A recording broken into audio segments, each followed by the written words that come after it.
Hi, my name is Krishnan Mahadevan. I've been in the test automation space for quite some time, and I've been playing around with the Selenium Grid for quite some time now. So I thought, since I've spent so much amount of time with the Selenium Grid, I thought, why not actually share my experiences with the Selenium Grid? So when I started off with my Selenium Grid experiences, those were the days when we were using the Selenium RC, and then from there on we went on to start using the Selenium Grid 2, and now we have Grid 3, right? So when I started off maintaining the Selenium Grid, I had a lot of problems in terms of nodes going stale and all of that. Machines were would go unresponsive, test cases would randomly fail. So I decided I'll do some R&D about that, and then I went about trying to understand how the Selenium Grid works, what are all its internals, how we can customize it, and that was when I started getting to know more about the Selenium Grid 2.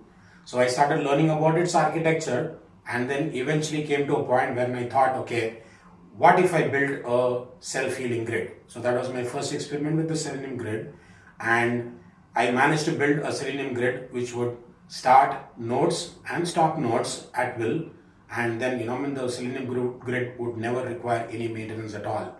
But then again, it had the same infrastructure problems. So I decided, why not we make use of something like an on-demand grid, something which would basically upscale and downscale on its own depending upon the test case load.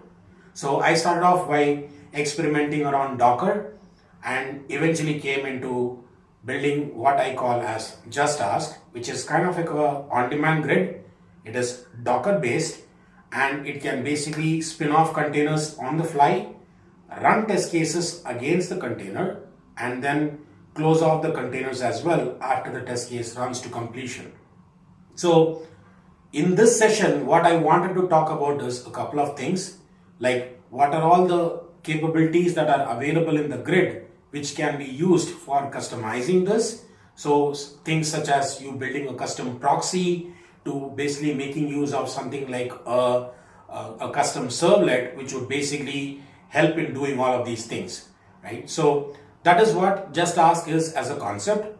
And in this entire session, I would also be talking about how it can be scaled up further, where you can start plugging in Just Ask as a concept into all of your cloud providers, so that you can just start spinning off nodes or VMs on the fly depending upon your test case load, so that you have now a full-fledged scalable grid.